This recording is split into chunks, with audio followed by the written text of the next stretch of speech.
Amén. Vamos a abrir, hermanos, la palabra de Dios en la carta a los Romanos, capítulo número 12. Seguimos adelante con el estudio de la carta a los Romanos y vamos a leer ahora los versículos que corresponden en la continuación de este estudio.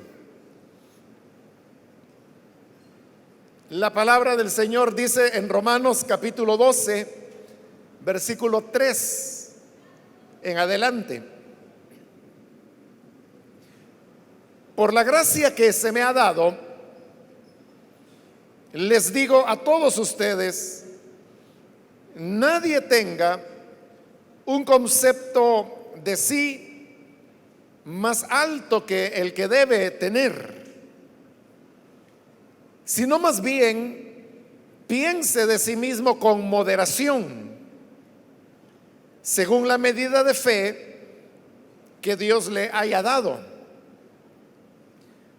Pues así como cada uno de nosotros tiene un solo cuerpo con muchos miembros, y no todos estos miembros desempeñan la misma función, también nosotros, siendo muchos, formamos un solo cuerpo en Cristo, y cada miembro está unido a todos los demás. Tenemos dones diferentes, según la gracia que se nos ha dado. Si el don de alguien es el de profecía, que lo use en proporción con su fe. Si el de prestar un servicio, que lo preste. Si el de enseñar, que enseñe. Si el de animar a otros, que los anime. Si es el de socorrer a los necesitados, que dé con generosidad. Si es el de dirigir, que dirija con esmero.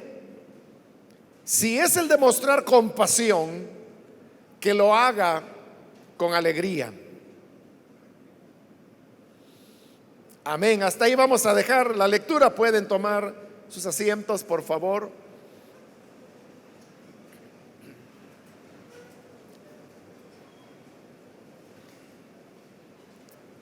Seguimos adelante, como decíamos, con el estudio de esta carta a los Romanos, en la cual hemos llegado ya a la parte práctica, donde después de haber presentado todo el cuerpo doctrinal, como lo ha hecho Pablo en los capítulos anteriores, a partir de este capítulo 12, él ha comenzado a extraer las enseñanzas que debemos traer a nuestra vida diaria en diferentes aspectos, como los que vimos ya en los primeros dos versículos, y que tenían que ver con el tema de cómo nuestra mente debería ser transformada y que no nos dejáramos amoldar de acuerdo a la corriente de este mundo. Ese fue el tema que estuvimos hablando en la última oportunidad. Pero ahora, en los versículos que hemos leído, Pablo va a desarrollar otra vez la idea de la iglesia como un cuerpo. Y digo que lo va a hacer otra vez, no porque lo haya hecho en esta carta a los Romanos, sino que porque antes de él escribir la carta a los Romanos, ya había escrito lo que nosotros hoy conocemos como la primera carta a los Corintios. Y allí en Primera de Corintios, del capítulo 12, en el 13 y en el 14, Pablo enseña esta misma verdad, solo que en Corintios él lo hace de una manera más amplia, cuando compara a la iglesia con un cuerpo y a cada creyente con uno de los miembros que ese cuerpo puede tener. Exactamente la misma idea es la que él está repitiendo acá en estos versículos que hemos leído, solamente que lo hace de una manera más breve, con menos palabras, pero la idea sigue siendo la misma.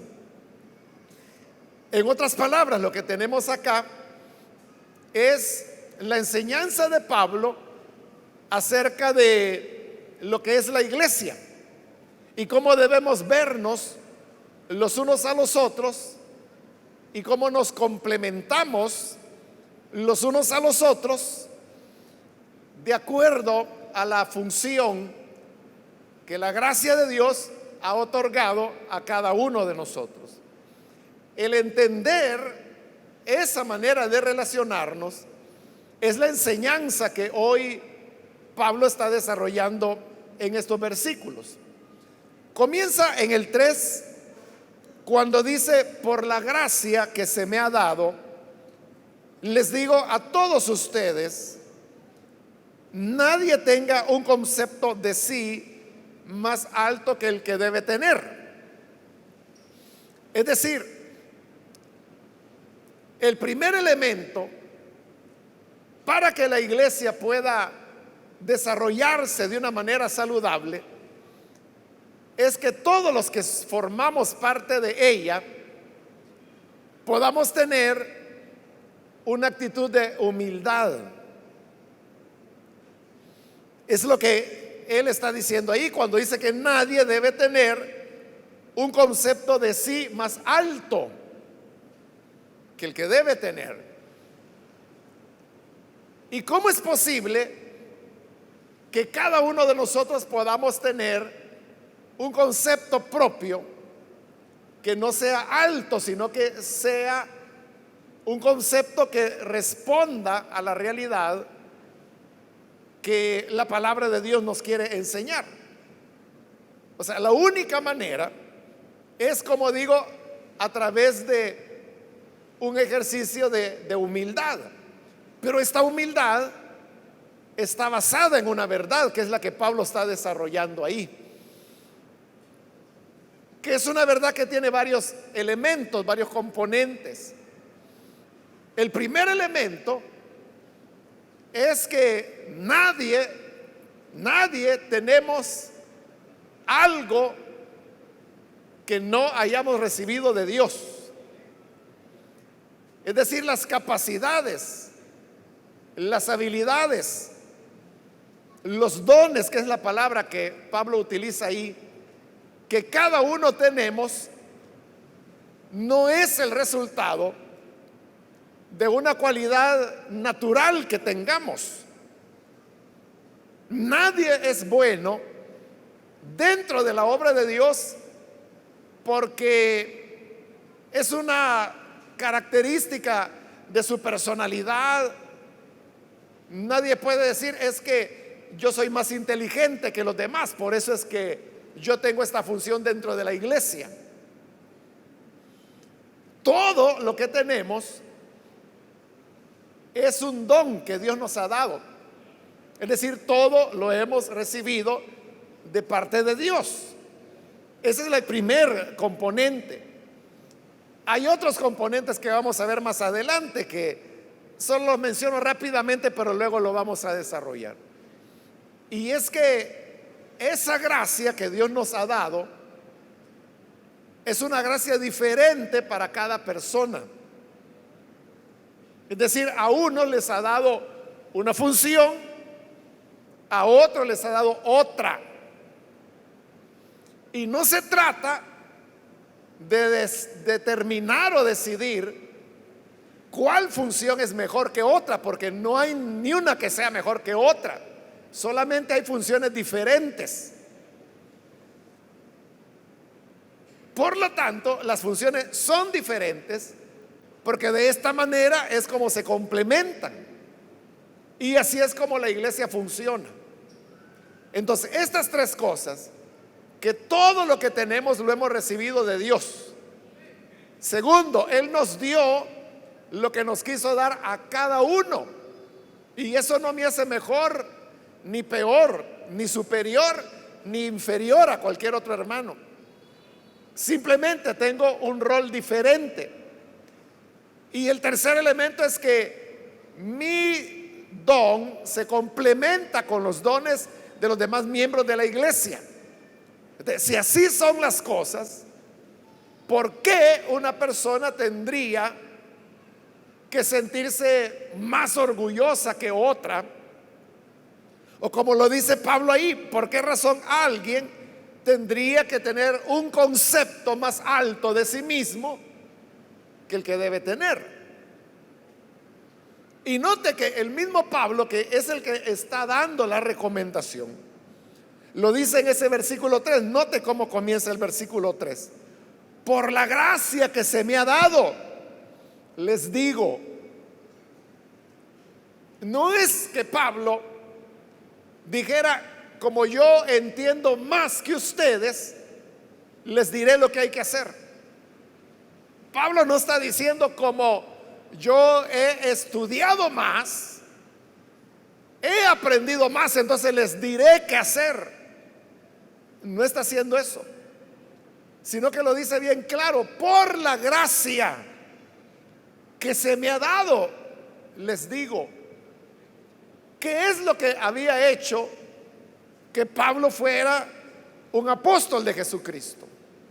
La gracia que el Señor le había dado. ¿Qué es lo que había hecho que Pablo fuera un maestro de la palabra? La gracia que Dios le había dado. ¿Qué es lo que había permitido que Pablo fundara tantas iglesias o que tuviera la comprensión del evangelio que ya hemos estudiado, como él la desarrolla en esta carta a los romanos? ¿Qué lo producía? Que era más dedicado, que era más inteligente, que había tenido más educación religiosa, que tenía acceso a más libros de la Biblia. No, no era nada de eso, sino que él dice: por la gracia que me ha sido dada. Él mismo, cuando está dando esta recomendación, la está dando porque está desempeñando el rol, el papel, la función que la gracia de Dios le había otorgado. Y la palabra gracia, usted sabe perfectamente que lo que significa es algo que recibimos gratuitamente. Algunos han dicho que gracia lo que significa es recibir algo inmerecido. Pero como hemos explicado en otras oportunidades, y lo hemos hecho acá en esta carta a los romanos, gracia es una palabra muy rica. En el griego es la palabra charis. Y charis lo que significa, bueno, puede significar muchas cosas. Puede significar eso que la gente dice, recibir algo que uno no merece. Pero también puede significar un regalo, puede significar algo que es ordenado, algo que es bonito, algo que es bueno, algo que es amable. Es decir, la palabra encierra una riqueza de significados. Y esa gracia de Dios es la que ha hecho de cada uno de nosotros lo que somos. Esto es importante entenderlo, porque a veces nosotros tenemos conceptos equivocados. Entonces decimos: vea cómo el Señor usa a la hermana fulana. Entonces viene el otro y dice: es que lo que pasa es que ella ha de ser una mujer de oración.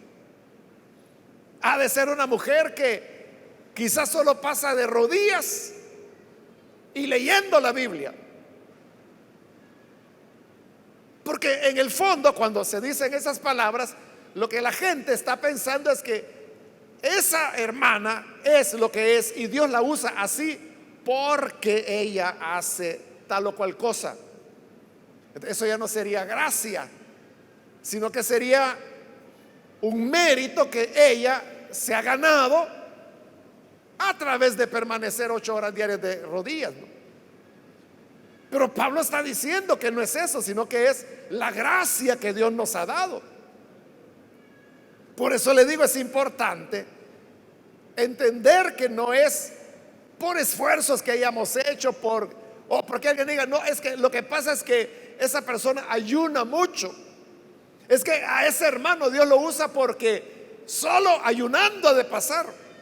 Me imagino que solo pasa ayunando y vigilando. Total que de día no come y de noche no duerme. La gente cree de que es porque hace algo de ese tipo que Dios lo usa de esa manera. Pero Pablo, al ser usado, él dice, por la gracia que se me ha dado. Es la gracia de Dios la que nos otorga las funciones, los dones, los roles, el privilegio, si usted quiere usar esa palabra, que vamos a desempeñar dentro de la iglesia. Entonces, Pablo tenía un rol de apóstol, de maestro, pero eso era debido a la gracia de Dios. Y por esa gracia, ahora él afirma, les digo a todos ustedes, nadie tenga un concepto de sí más alto del que debe tener, sino más bien piense de sí mismo con moderación. Entonces lo que él está diciendo es que no se le suban los humos. No vaya a llegar a pensar que usted hace lo que hace, ya sea hablar en lengua, ya sea interpretar, ya sea profetizar, ya sea enseñar, cualquier función que tengamos dentro de la iglesia. No crea usted que es porque usted es una maravilla y es un hombre extraordinario o una mujer extraordinaria. Nada de eso. Es la gracia de Dios que se nos otorgó. Y por eso debemos de pensar no como viéndonos superiores a los demás. ¿Por qué yo me voy a sentir superior a los demás cuando sé que lo que tengo es la gracia de Dios quien me la ha dado? Y es la gracia de Dios la que también ha dado a cada uno de los que estamos acá una función. Entonces, ¿por qué me voy a sentir superior? Al contrario, dice, nadie tenga un concepto de sí más alto que el que deba tener, sino más bien piense con moderación. ¿Y qué significa eso? De pensar de nosotros mismos con moderación. Dice, según la medida de fe que Dios le haya dado. Ese es el punto. Que a cada uno Dios nos ha dado una medida de fe. ¿Qué significa eso? Que nos ha dado una medida de fe. Es la gracia que Dios otorgó a cada uno. La medida de fe es la medida de gracia que Dios nos ha dado. Y cada uno tenemos medidas de gracia diferentes. A veces, hermanos, nosotros confundimos,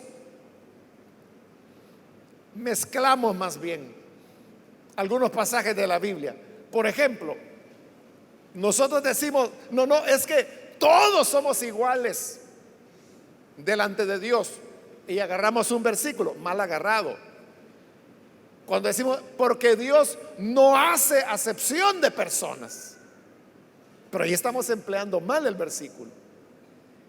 Porque cuando la Biblia utiliza la expresión que Él no hace acepción de personas, que aparece varias veces, siempre aparece refiriéndose en el Nuevo Testamento principalmente al tema de la salvación. Que para otorgar el don de salvación, Dios no hace acepción de personas, porque todos estamos igualmente necesitados, todos hemos pecado, todos necesitamos el perdón. Pero cuando ya se trata de funciones dentro de la iglesia, ahí Pablo está diciendo, según la medida de fe que Dios le haya dado a cada uno. Entonces, dentro de la iglesia, si usted me dice, y eso será así, que hay una persona a la cual Dios le da más gracia o una medida de fe mayor que la que le da a otro. Sí, eso es lo que Pablo está diciendo. No hay duda, por ejemplo, que Pablo tuvo una medida de fe superior a la que tuvieron muchos de sus contemporáneos. Y el mismo Pablo, cuando escribe su carta a los Gálatas, lo dice que él recientemente había conocido al Señor y dice que subió a Jerusalén, y al subir a Jerusalén le preguntaron cuál era el evangelio que él enseñaba y se los presentó a los apóstoles, apóstoles que lo habían sido antes que él, tenían más tiempo, eran los que habían conocido al Señor personalmente, habían andado con él. Y Pablo dice estas palabras: lo que ellos hayan sido en otro tiempo, a mí no me interesa, dice Pablo. Que ellos tengan no sé cuántos años de ser apóstoles, no me interesa. Que hayan en otro tiempo caminado con Jesús, no me interesa. Yo lo que sé es esto, decía Pablo: que ellos, los apóstoles, los que eran los más respetados, a mí, dice Pablo, no me enseñaron nada. No me enseñaron nada. Lo que yo aprendí, el Señor me lo reveló. Nada nuevo me comunicaron. Esas palabras pueden sonar, hermano y hermana, de mucho orgullo, ¿verdad? Como que Pablo era una persona muy soberbia y que decía: no, sí, es cierto que mientras ellos ya eran apóstoles, yo todavía andaba tirándole piedras a los creyentes. Y era cierto. Pero cuando llegó la hora de poner, vamos a ver, ¿y usted qué enseña? Y Pablo lo presenta. ¿Y ustedes, hermanos, qué enseñan? Y ellos le presentaron. Entonces Pablo dice: no me dijeron nada nuevo. Todo lo que me dijeron yo ya lo sabía. Y en realidad, en verdad, hermanos, examinando las cosas, Pablo había entendido el evangelio mejor que ellos. Ahí tiene usted. Pablo tenía una medida de fe superior a la de los otros apóstoles. En su carta a los Corintios, él dice que él no tiene nada que desearle a esos superapóstoles, dice una traducción, la Nueva Traducción Viviente. La Reina Valera dice: a esos grandes apóstoles, que se suponía que eran mejores. Pero en realidad ni ellos podían ponerse al lado de Pablo. Él tenía una medida de fe superior. Entonces vea, todos los cristianos, y aquí no importa si usted tiene una semana de haber creído o si tiene 20 años o 30 años de haber creído, todos tenemos una medida de fe que Dios nos ha dado. Otra forma de decirlo sería: nos ha dado una medida de gracia a cada uno. Otra manera de decirlo es: nos ha dado un don a cada uno. Aquí nadie puede decir: es que vea, yo no hago nada, yo solamente llego a la silla, me siento, canto, oigo la predicación, oro, ofrendo y me voy. O sea, eso es lo que usted cree. Ya vamos a ver, porque aquí va a mencionar Pablo las diversas maneras como se puede servir a Dios. No es una lista completa, pero él da algunas menciones, algunos ejemplos. Entonces, si yo entiendo que la medida de fe que he recibido, la he recibido por la gracia de Dios, ¿por qué me voy a envanecer? ¿O por qué voy a pensar que soy superior a los otros hermanos? Si lo que yo tengo no es mío, es la gracia de Dios que me lo dio. Y es la gracia de Dios la que ha dado a cada miembro de la iglesia lo que Dios quiso darle. Por eso es que todos debemos tener una actitud de humildad. Nadie tiene que sentirse superior a otro, sino que simplemente reconocer, como lo vamos a ver ya pronto, que tenemos funciones diferentes, pero que todos no necesitamos los unos a los otros. Dice el versículo 4: pues así como cada uno de nosotros tiene un solo cuerpo con muchos miembros. Ahí está utilizando la figura de la iglesia como un cuerpo, que ya le dije, la idea original está en Corintios y aquí en resumen la está diciendo, pero ahí lo está diciendo todo. Él dice, todos tenemos un solo cuerpo. Así es, ¿verdad, hermanos? Por eso es que lo cuidamos tanto. Porque si por un accidente usted va a perder una mano, usted dice, no importa que pierda la mano, en mi otro cuerpo tengo dos manos. No tenemos otro. Todos tenemos un solo cuerpo. Pero dice que este cuerpo que tenemos está formado por muchos miembros. Hoy nosotros usamos más la palabra órgano, ¿verdad? Aunque Pablo, porque así era como ellos veían el cuerpo en su época, no era tanto órgano, sino que era partes del cuerpo. Porque los ejemplos que él pone en Primera de Corintios es los ojos, los oídos, las manos, los pies. Esos son los ejemplos que Pablo pone. Entonces vea, más que órganos son partes del cuerpo. Pero para que un cuerpo sea cuerpo, necesita tener dos ojos, dos oídos, una boca, dos manos, dos pies. Y hoy que conocemos un poco más la anatomía humana, uno pudiera decir, bueno, necesitamos dos pulmones, dos riñones, un hígado, un páncreas, un vaso, un estómago, etcétera. Uno puede hacer toda la lista que quieran. Eso es la iglesia.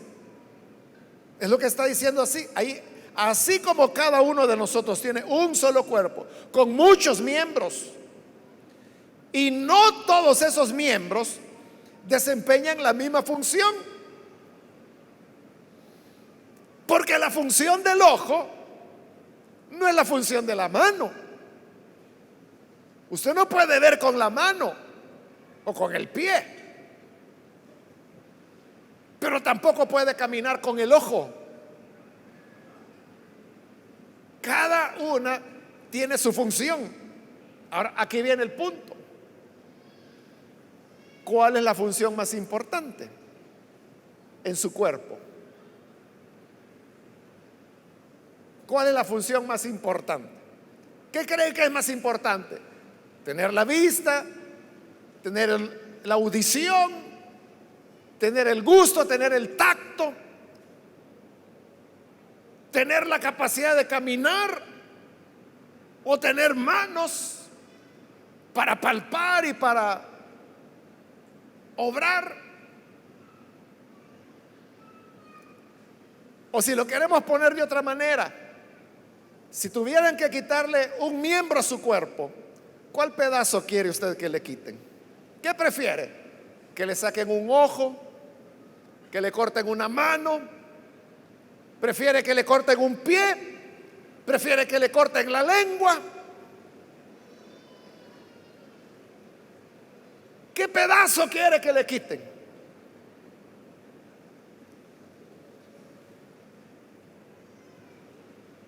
Claro, usted dirá, no, yo no quiero que me quiten nada, así enterito, así como Dios me hizo. Así quiero ser.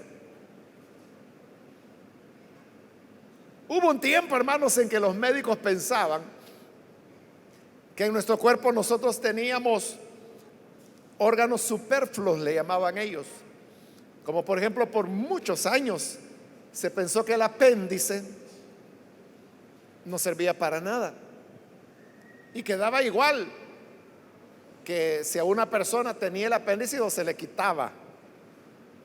Bueno, y algunos médicos, un poco en broma y un poco en serio, dicen es que el apéndice para lo que sirve es para darle trabajo a los cirujanos.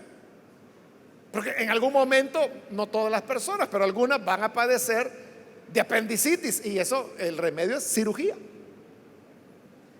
Entonces ellos dicen, para eso sirve. Y por eso es que hay personas que, para no estar esperando que un día les dé apendicitis, mejor toman la decisión antes que le quiten el apéndice, porque creen que se creía que el apéndice no servía para nada. Por ejemplo, eso es lo que se hacía con los astronautas. No sé si todavía lo harán, pero hace 50 años, cuando fueron los proyectos Apolo, sobre todo en los Estados Unidos, que el hombre iba a la luna, era norma que a todos los astronautas tenían que quitarle el apéndice. Porque imagínense, les daba apendicitis cuando estaban allá camino a la luna o en la luna. ¿Cómo hacían por una emergencia así? Entonces, por norma se lo quitaban a todos para que no fueran a tener ese problema. Y porque se creía que el apéndice no servía para nada más que para dar problemas. Pero hoy se sabe que no es así, que el apéndice tiene funciones fisiológicas que cumplen nuestro organismo. Es decir, no nos sobra nada. Todo tiene una razón de ser. Por eso, cuando yo le pregunto qué pedazo quiere que le quiten, uno dice, no me quite nada. Mire, la mano, ¿y para qué quiere dos? Y no, ya tiene una, pues le corto la mano. Y usted dice, no. Pues le saco un ojo. No, ¿cómo va a creer? ¿Y por qué no? Y no le queda el otro, pues con ese va a poder ver. No queremos perder nada. Pero note, cada uno de estos órganos tiene su propia función. Lo que hace el pulmón no lo hace el estómago, lo que hace el estómago no lo hace el hígado, lo que hace el hígado no lo hace el intestino grueso, etcétera. Entonces reconocemos la diversidad de funciones, la diversidad de roles en nuestro cuerpo. Igual en la iglesia. Por eso dice el 5, también nosotros, refiriéndose a los creyentes, siendo muchos, formamos un solo cuerpo en Cristo, y cada miembro está unido a todos los demás. Somos muchos, dice. Y recuerde que Pablo no está hablando ahí de una iglesia local, porque cuando nosotros decimos somos muchos en la iglesia, usted piensa aquí en esta iglesia. Pablo está hablando de el cuerpo, la iglesia de Cristo en el planeta. En verdad somos muchos, somos millones, ¿verdad? En diferentes países, en diferentes denominaciones, en diferentes iglesias locales. Pero dice, formamos un solo cuerpo en Cristo. Lo que hay son varias iglesias locales, pero solo hay un cuerpo de Cristo.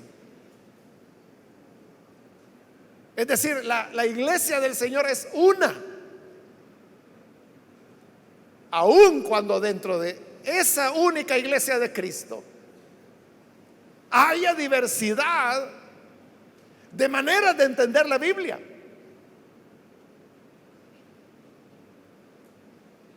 Porque no todos interpretamos la Biblia de la misma manera. Hay diversas formas. Por eso es que hay tanta denominación, por eso es que hay tanta iglesia. Pero todas forman parte del cuerpo de Cristo. Y por eso dice, formamos un solo cuerpo en Cristo y cada miembro está unido a todos los demás. Entonces hay una conexión entre todos nosotros. A eso es a lo que más adelante dirá Pablo acá en Romanos, que cuando un miembro se alegra, todos se alegran con él. Y cuando un miembro padece, todos se lamentan con él. Porque estamos conectados. Eso es lo que es la diferencia entre una iglesia y un club, o entre una iglesia y una asociación. Puede haber una asociación de abogados, asociación de electricistas, asociación de albañiles, asociaciones políticas, asociaciones comerciales. Pero ¿qué son eso? O sea, el nombre lo está diciendo. Es una asociación. Son personas que se han asociado porque tienen algún interés común. ¿Por qué hay una asociación de electricistas? Porque todos trabajan con la electricidad y todos quieren defender a su gremio o mejorarlo. Entonces, se asocian por un interés profesional en ese caso. Pero la iglesia no es una asociación. Y le decía, tampoco es un club. La iglesia es un organismo. Esa es la diferencia. Que nosotros, los cristianos, somos un organismo. Lo que Pablo está diciendo ahí, que somos un cuerpo del cual todos formamos parte y por eso estamos conectados. Una misma sangre circula por todos nosotros, que es la sangre del Hijo de Dios. No me estoy refiriendo a la que bombea su corazón, ¿no? Porque ahí usted sabe que hay diferentes tipos de sangre. Y también está lo que se llama el factor resus, que es el resus positivo y el resus negativo. Entonces, tenemos diferentes tipos de sangre, pero yo no estoy hablando de eso, estoy hablando de la sangre del Hijo de Dios. Otras veces yo le he dicho, hermanos, ¿y por qué estamos aquí? O sea, ¿qué es lo que nos une?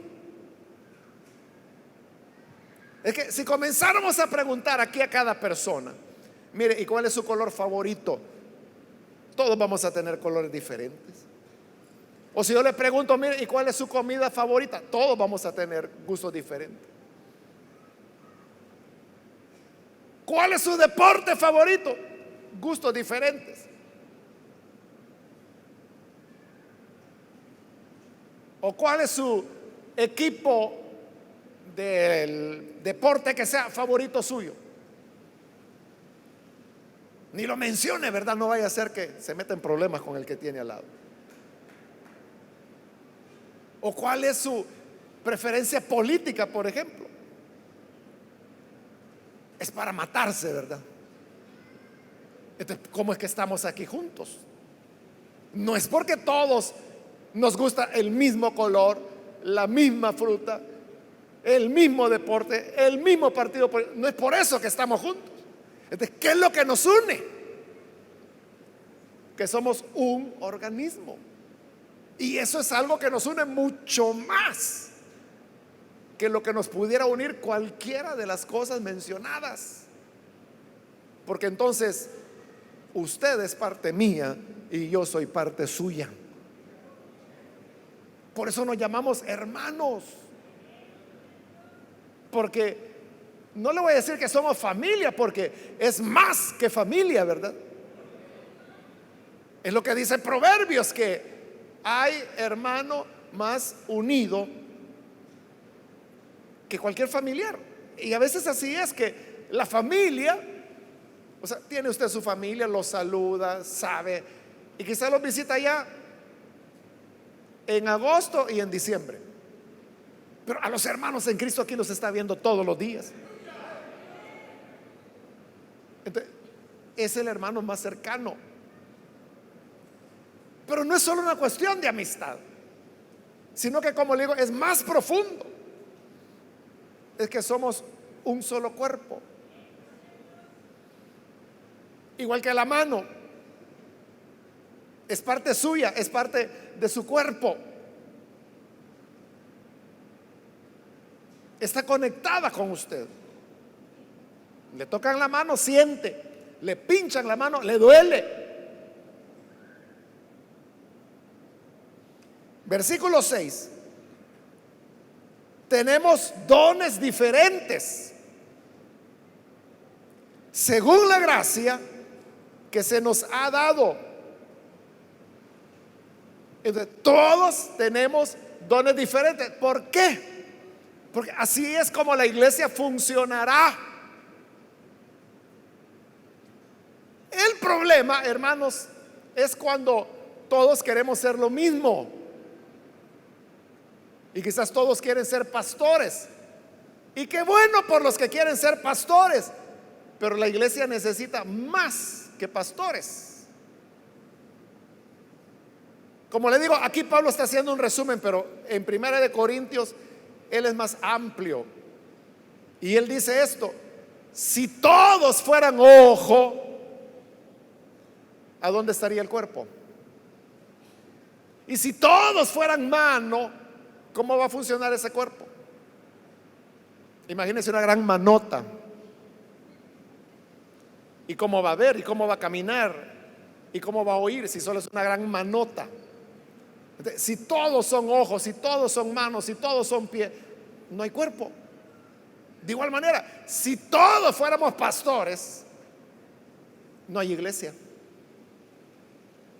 Está bien, se necesitan pastores, pero también se necesita, por ejemplo, evangelistas. ¿A dónde están los evangelistas de la iglesia?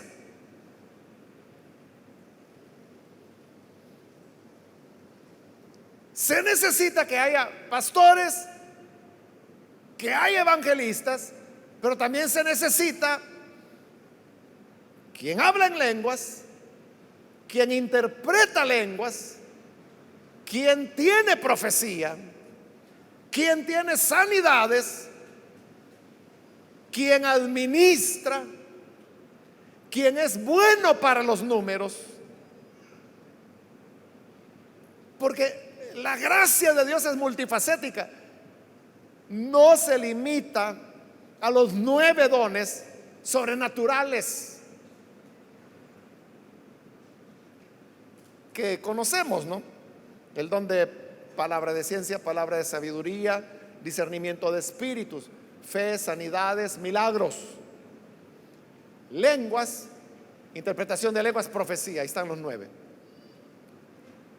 Pero aparte de eso, la gracia de Dios da mucho más, da habilidades, y eso es lo que hoy Pablo va a mencionar. Dice el versículo 6: si el don de alguien es el de profecía, que lo use en proporción con su fe. Entonces, si a alguien Dios le ha dado el don de profecía, entonces Pablo dice que lo use en proporción con su fe. Eso es lo que decíamos, la medida de gracia que Dios ha otorgado. Tal vez usted dirá: es que yo jamás me atrevería a pronunciar una profecía dentro de la iglesia, porque no es su don, no es la fe, no es el don o la medida de fe o la medida de gracia que Dios le ha dado a usted. Pero a otros Dios se las ha dado, y ellos son los que profetizan. Entonces, cuando Pablo dice: si el don de alguien es el de profecía, que lo use. Pero ¿qué está diciendo con eso? Lo que el Señor te dio a ti, eso usa. El problema es que el Señor puede habernos dado algo a nosotros, que es lo que Él quiere que hagamos, pero nosotros queremos hacer otra cosa, que es la que nosotros queremos hacer. A lo mejor Dios lo que quiere es que usted profetice, pero usted lo que quiere es ser predicador. Entonces Pablo dice, no, es que si la medida de tu fe es el profetizar, profetiza, úsalo, haz lo que el Señor te ha dado que hagas. Es que esa es la herramienta que Dios te dio. Al que Dios le dio como herramienta una sierra, no se vaya a poner a clavar, porque las sierras no son para eso.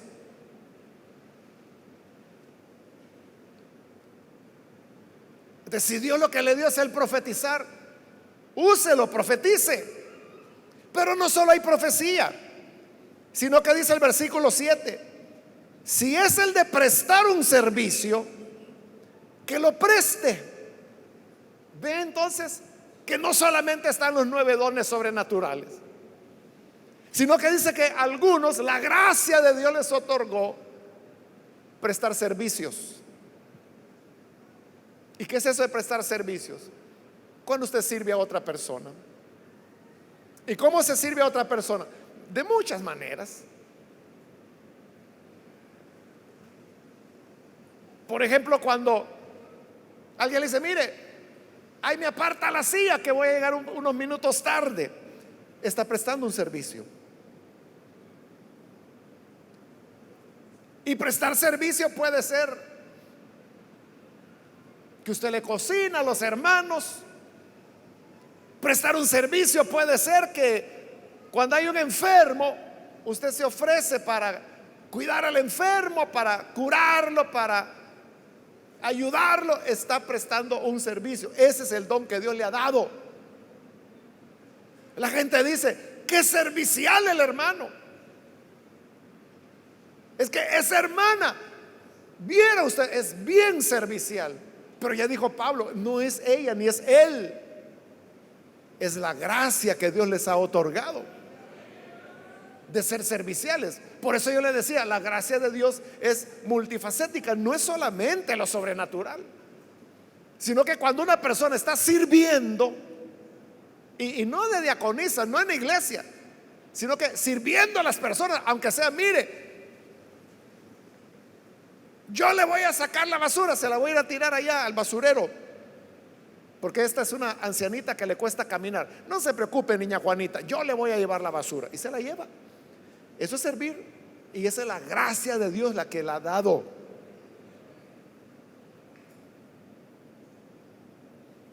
Dice siempre el versículo 7, si el de enseñar, que enseñe.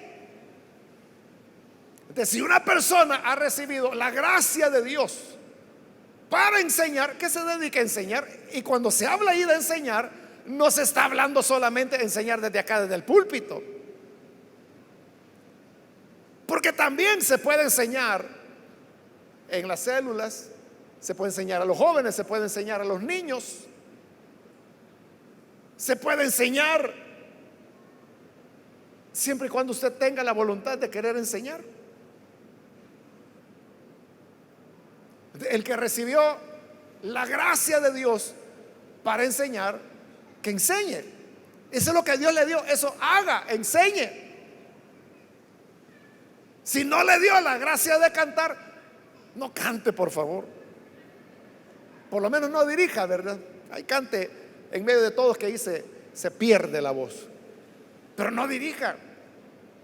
Deje que dirijan aquellos a quienes Dios le dio esa gracia. Y el que enseña, en enseñar. Continúa, versículo 8. Si el de animar a otros, que los anime. Ese es otro de los dones de gracia que Dios ha dado, animar a los demás. Si el de dirigir, que dirija con esmero. Ahí no es dirigir canto, ¿verdad? Sino que dirigir es dirigir, por ejemplo, la obra, dirigir las decisiones administrativas dentro de la iglesia, o dirigir un departamento de la iglesia infantil, o dirigir los equipos de alabanza que hay en la iglesia, o dirigir a los diáconos, dirigir a las diaconisas, dirigir sala cuna, dirigir el tráfico. Entonces tiene que haber alguien. Hace muchos años, hermanos, dicen los hermanos, yo no estaba acá, estaba en Santa Ana en esa época, que cuando esta iglesia comenzó a crecer, era complicado poder coordinar a los diáconos y a las diaconisas, porque ya eran muchos. Entonces dicen los hermanos, como le digo, es lo que ellos me han contado. Yo no estaba en esa ciudad, en esta ciudad en ese tiempo. Entonces, vino un hermano creyente, ¿verdad? Que nació de nuevo, sirvió al Señor, se convirtió en diácono, y de diácono lo promovieron a coordinador de diáconos. Pero dicen los hermanos que él era un militar. Entonces, él tenía capacidad para poder dirigir tropas. Entonces, él fue el que puso el mecanismo que se usa hasta hoy. Por eso es de que usted puede ver que ahí andan los diáconos, las diaconisas, y ni uno se pierde. Todos saben lo que tienen que hacer, todos saben dónde sentarse, todos saben dónde recoger las ofrendas. Me meto por aquí o por allá. Cada uno lo sabe. Cuando se sirve la cena del Señor, hermano, parece una maquinita. En día domingo usted sabe que mínimo en este local hay 4,000 personas. Pero la cena del Señor es muy rápido, ya estuvo. Esas son las personas que dirigen. Entonces dice, el que tiene ese don de dirigir, que dirija con esmero. Y el último, no porque sea el último de los dones, como le digo, estos son ejemplos que él está poniendo, pero la lista es infinita. Si el demostrar compasión, que lo haga con alegría. Entonces, hay personas que son para eso, para sentir compasión del necesitado, del enfermo, del desconsolado, del abandonado, del que ha caído, del que ha sido rebelde. O sea, para todo se muestra compasivo. Entonces, el que tiene el don de la gracia de la compasión, que lo haga con alegría, dice Pablo. Cuando nosotros entendemos que así es el cuerpo de Cristo y que nosotros somos miembros de él, ¿a dónde va a estar la jactancia, hermano? ¿Cómo yo podría decir, no, es que yo me llevo a todos los hermanos? No, yo puedo más que ellos. Es la gracia que él me ha dado y es el rol que yo tengo que cumplir, y yo necesito de los demás hermanos, del que anima, del que sirve, del que tiene compasión. Todas las cosas que ahí menciona: el que profetiza, el que presta servicio, el que enseña, el que socorre a los necesitados. Y esos, como digo, son ejemplos, pero hay muchas más cosas. Se necesita quien haga diversas cosas. Nosotros aquí estamos tranquilos, pero alguien tiene que estar allá en los sanitarios, alguien tiene que estar en el parqueo, alguien está atendiendo a los niños allá del otro lado, las hermanas están acá en sala cuna, los pastores están dando consejería, alguien tiene que estar en la librería, alguien en el comité de apoyo. ¿Entiende? Todo se necesita.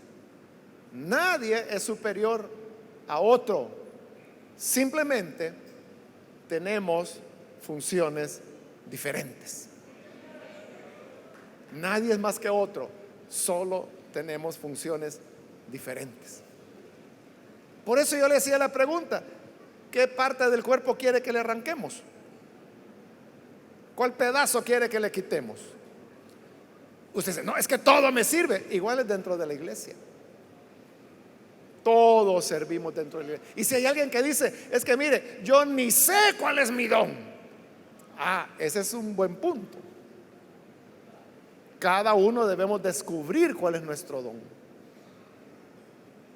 Si usted no sabe cuál es su don, esa es una buena pregunta. ¿Cuál es su don? Le voy a dar una pista.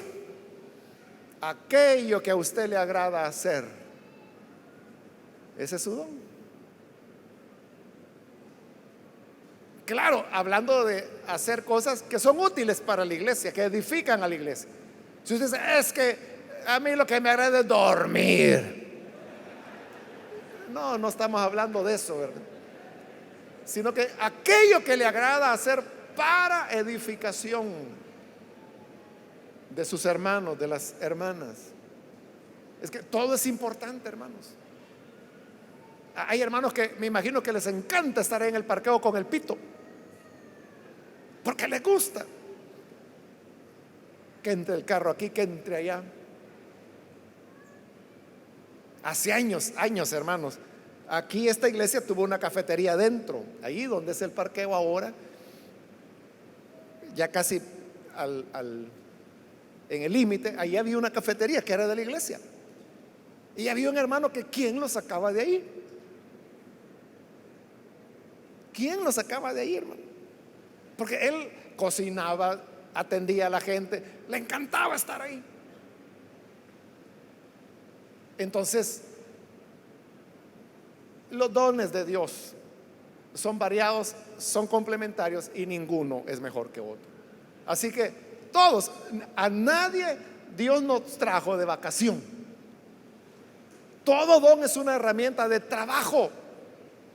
Y por eso es que todos tenemos una herramienta. Lo que Dios le dio, úselo. Si lo que le dio fue un clavo, ¿para qué sirven los clavos?